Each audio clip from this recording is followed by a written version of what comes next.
Consider this. Certain pronouncements in our political discourse arrive with such bravado that we mistake them for conclusions when they are merely prologues. The assertion that America possessed no need for Canadian lumber might have registered as unremarkable bluster in an age grown accustomed to it. Perhaps you dismissed it with the instinctive confidence that supply relationships forged across generations do not dissolve at the stroke of a pen, for mature economies rarely yield to declarative flourish. Then came the tariffs, cloaked in the solemnity of national security imperatives, and an established continental partnership found itself subjected to an improvised test. You likely encountered reports of construction delays, price inflation, or diplomatic friction. Yet if you resemble most citizens attempting to navigate the relentless cascade of public events, you sensed something consequential stirring beneath the official explanations without quite discerning its shape.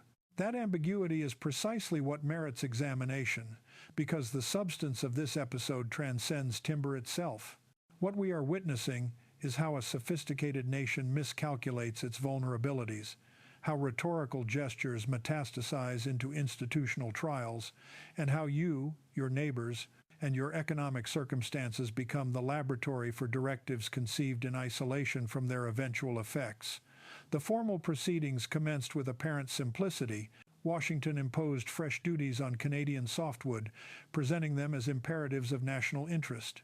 You might reasonably ask how wood harvested by our most reliable ally could constitute a security threat. In practice, this vocabulary has evolved into an instrument of executive trade authority, permitting administrations to circumvent lengthier congressional deliberation and act with dispatch. These levies descended upon an industry where cross-border integration had deepened steadily across decades, chiefly because American construction depends upon imports to bridge the enduring shortfall between what domestic mills produce and what domestic markets require. The prevailing administration characterized these measures as instruments for preserving American employment, reinforcing American manufacturing, and reclaiming a measure of economic autonomy. Yet beneath such rationales lay familiar political temptations: the impulse to retaliate against purported foreign advantages, the theatrical appeal of forceful intervention, and the determination to satisfy domestic producers who had long contended that Canada's forest management practices conferred illegitimate competitive benefits. If your attention remained fixed solely upon official rhetoric, you might have concluded that Washington was merely vindicating its sovereign prerogatives. The subsequent developments revealed a considerably more intricate narrative. To grasp why this policy carried such weight, one must appreciate the institutional architecture and historical precedents that preceded it. For generations, the United States and Canada have inhabited a lumber marketplace simultaneously adversarial and symbiotic. American housing construction consistently exceeds American sawmill capacity, not from any scarcity of timber, but because the geographic, economic, and ecological circumstances governing lumber production differ markedly across territories. Canada's western provinces have historically furnished a steady portion of American demand, enabling contractors to schedule construction and lenders to calculate mortgage terms with a dependability that underwrites much of our domestic prosperity. You and those around you derive benefit from this unheralded consistency each time a housing development materializes, each renovation reaches completion, each modest home remains financially attainable. These are not theoretical matters. They constitute the invisible scaffolding upon which middle-class expectations rest.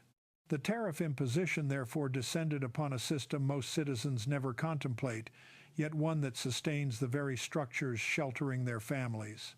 When we trace this logic forward, what appeared to be straightforward policy correction reveals itself as something closer to sabotaging a mechanism in motion. The tariff structure triggered instant price volatility because lumber exchanges do not pause for diplomatic niceties. Commodity traders adjusted within hours, construction firms within days, prospective buyers within weeks. An industry predicated upon extended planning suddenly confronted uncertainty, originating neither from natural calamity nor logistical breakdown, but from Washington's own hand. You may have registered this disturbance indirectly through elevated housing costs or postponed developments in your locality. Perhaps you questioned why a measure ostensibly designed to strengthen American enterprise appeared instead to extract higher prices from ordinary Americans for diminished value. That paradox merits scrutiny, for it exposes how the theoretical architecture of protective tariffs confronts the immovable realities of supply and demand. The subsequent chapter directs our attention toward the incentives animating this choice and the constituencies advancing it. Tariffs typically arise from political stagecraft interwoven with legitimate grievance. Domestic manufacturers contend they endure asymmetric competition. Political figures perceive occasion to project resolve, authority, and patriotic alignment, yet markets remain indifferent to symbolism. They answer only to material constraints. When Washington erected these barriers, it did not conjure additional American productive capacity instantaneously. It did not materialize a labor force for mills already operating at their limits.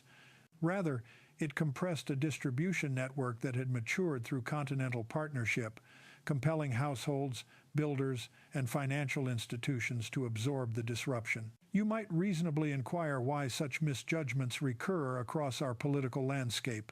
The explanation, I believe, resides in the persistent friction between aspirations toward economic sovereignty and the stubborn facts of transnational integration.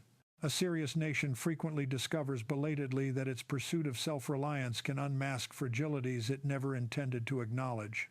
As circumstances stabilized somewhat, a more precise understanding of the governing institutional dynamics emerged.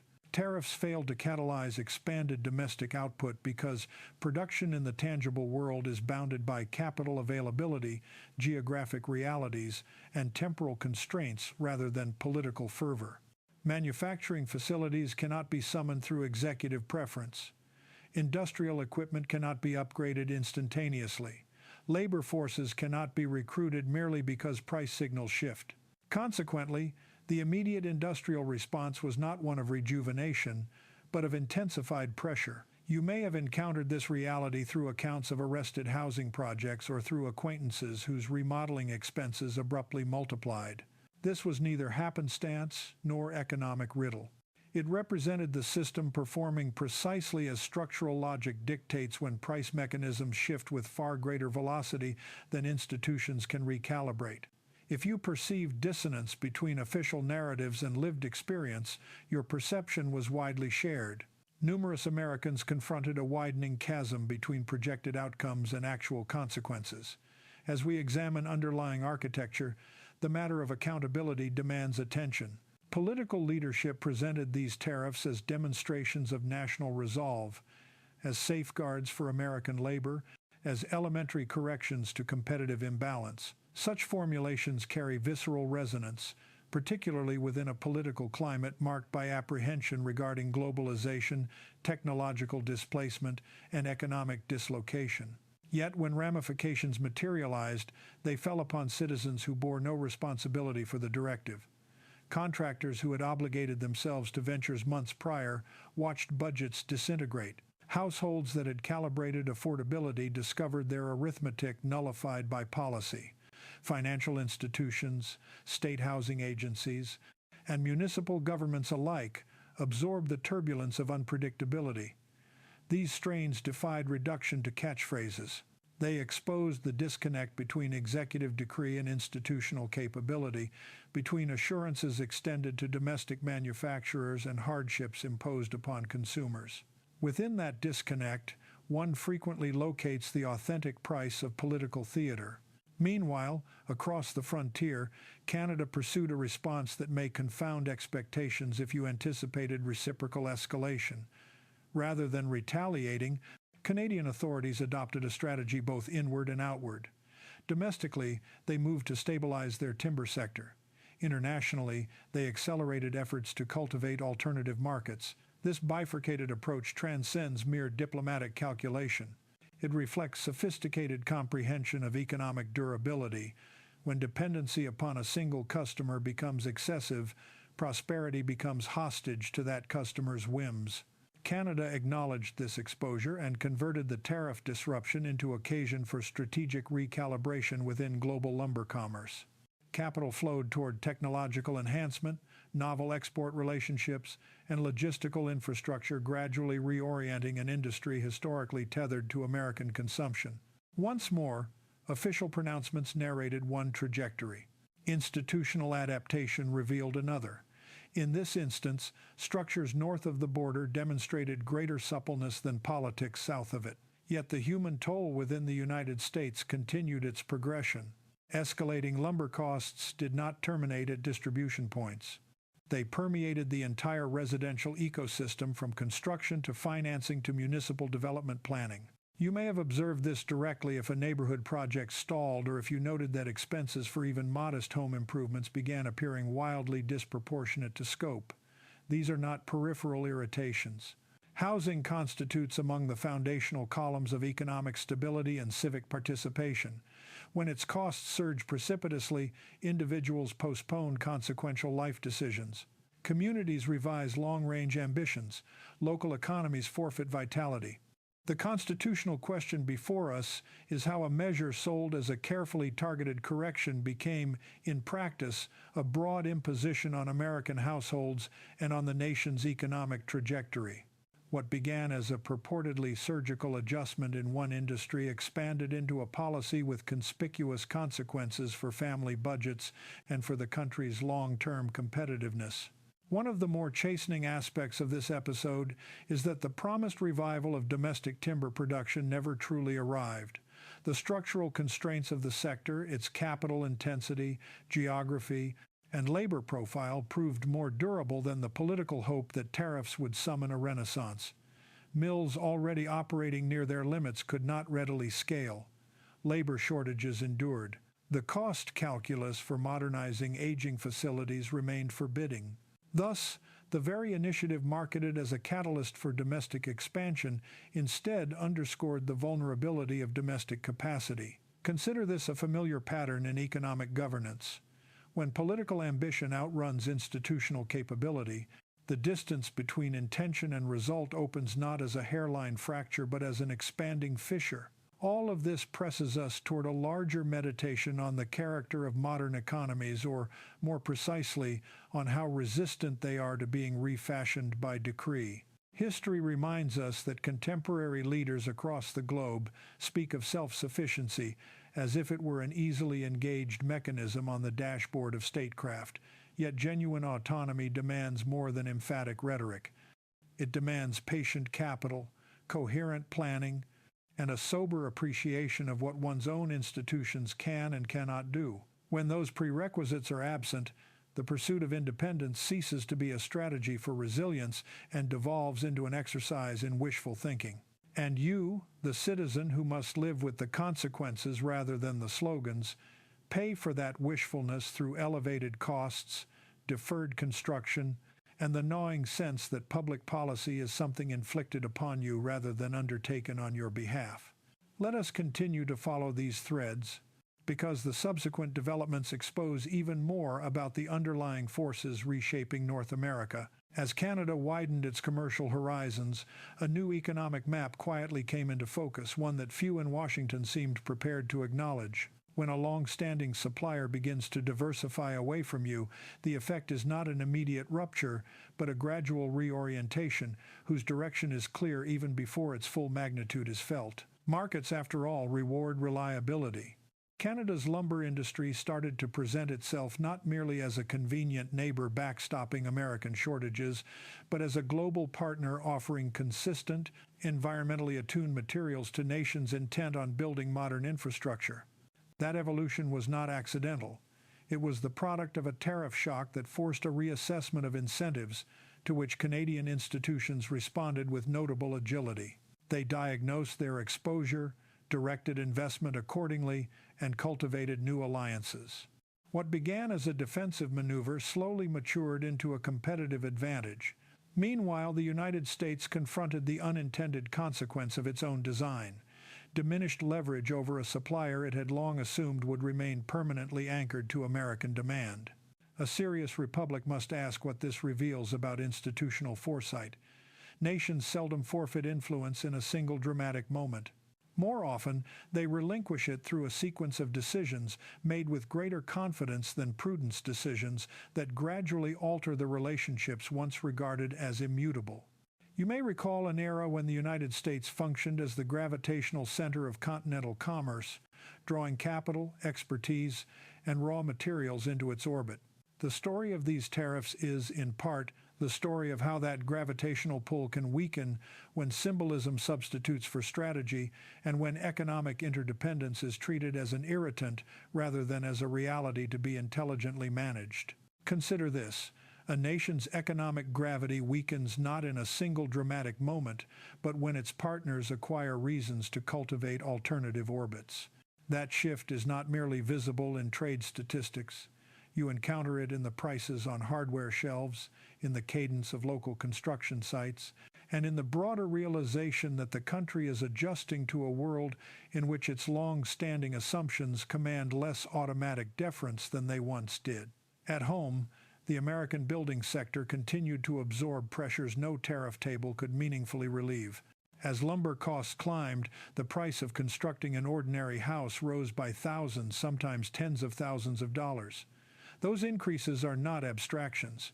They translate into families who discover that a mortgage now lies beyond reach, young adults who defer the purchase of a first home, and retirees who recognize that downsizing is no longer financially sensible. One need not possess an economics degree to grasp how such pressures radiate outward.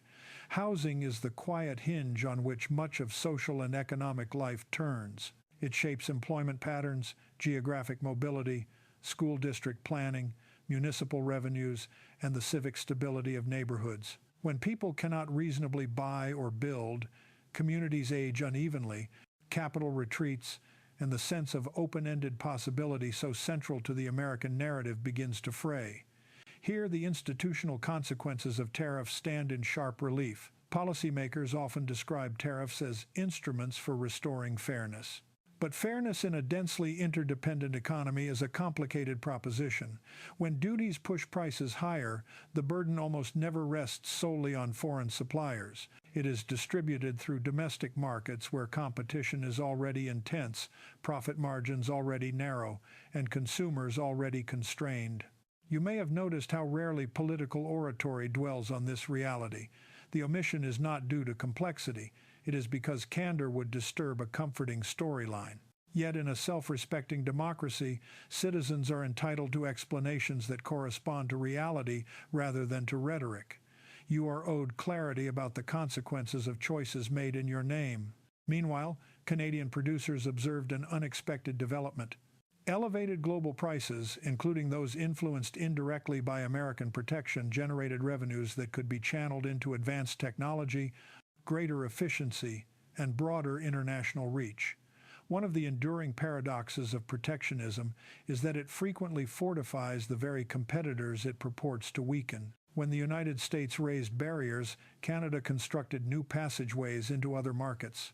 By the time American buyers were wrestling with inflated costs, Canadian firms were signing contracts in Europe, Asia, and emerging economies where their presence had previously been marginal. This does not render Canada virtuous or the United States uniquely errant.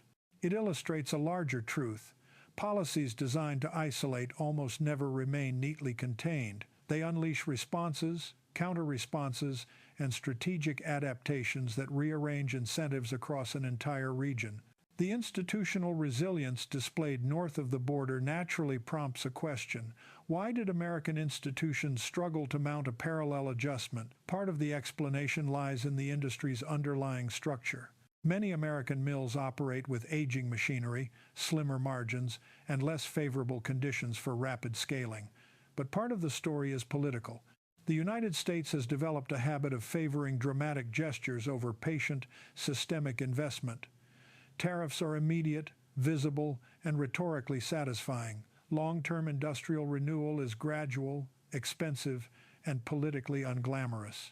Yet it is precisely this slow, unglamorous work that undergirds a nation's competitive strength. In its absence, tariffs function not as a bridge to genuine resilience, but as a temporary stand-in for strategy, a substitute that satisfies the appetite for action while leaving the underlying vulnerabilities largely untouched. At this juncture, two nations found themselves on diverging courses determined less by rhetoric than by institutional reflexes. Canada, shocked into recalibration, gained momentum. The United States, pursuing revitalization through restriction, discovered itself constrained by the very barriers it had erected. And for ordinary citizens, for you, those in your neighborhood, the communities you inhabit, the ramifications materialized not in legislative abstractions but in the palpable expenses of everyday existence. Economic policy perhaps remains distant precisely until it appears on a utility statement, a builder's bid, or a lender's terms. Only then does consequence sharpen into recognition. To apprehend the complete architecture of this episode, however, our vantage must expand further, for the lumber dispute constitutes merely one installment in a broader narrative. How nations seek to traverse a landscape structured by mutual dependence while simultaneously craving autonomy. As perspective widens, a more fundamental reality crystallizes. Contemporary prosperity does not arise from illusions of self-containment, but from the deliberate orchestration of reciprocal reliance. Nations may proclaim independence in their declarations, yet their institutions tell another story entirely. They depend upon allies, commercial partners, and even adversaries, frequently all at once. This is not frailty. It is the foundational design of our interconnected era. When the United States sought to affirm sovereignty through protective duties, it encountered the structural limits of that design. Markets refused to comply. Distribution networks did not spontaneously reconfigure themselves. The residential construction sector did not suddenly develop capacity to absorb escalating costs. Instead, the policy laid bare how profoundly two economies had become interwoven and how arduous it proves to disentangle such bonds without inflicting considerable self-harm. Simultaneously, Canada's response illuminated a principle deserving attention. Resilience sometimes emanates not from confrontation but from recalibration. By interpreting disruption as impetus rather than merely affront, Canada forged new commercial relationships, upgraded its industrial base, and established itself as a dependable supplier to markets seeking predictability. This does not render Canadian policy flawless or its leadership infallible, yet it demonstrates what becomes possible when institutions prioritize sustained durability over immediate signaling. Nations ascend or decline not exclusively through their pronouncements on the international stage, but through their institutional responses when circumstances test foundational assumptions. For Americans, consequences arrived in intimate and recognizable forms. You may have questioned why neighborhood housing markets contracted, why homeownership drifted beyond financial viability, or why construction firms appeared reluctant to commit to new developments. These experiences are not isolated occurrences. They constitute the human manifestation of directives formulated in remote conference rooms. When governing structures lose sight of those they ostensibly serve, when statecraft degenerates into spectacle, it is invariably the citizenry who absorb the cost. Yet such moments equally remind us why civic participation retains vital importance. You possess legitimate interest in how national authority is deployed, how economic determinations are calibrated, and how leadership reconciles aspiration with actuality. This episode, examined comprehensively, discloses more than a commercial disagreement over timber. It illuminates the precarious equilibrium between ambition and capability, between autonomy and interdependence, between the impulse to stand apart and the imperative to stand alongside others. It compels us to reconsider what genuine strength entails in an era when commercial networks carry consequences rivaling military arrangements, and when a tariff can disrupt millions of lives more swiftly than diplomatic accords can mend them. These are questions meriting sustained reflection, for they shape not merely policy architecture but national character itself.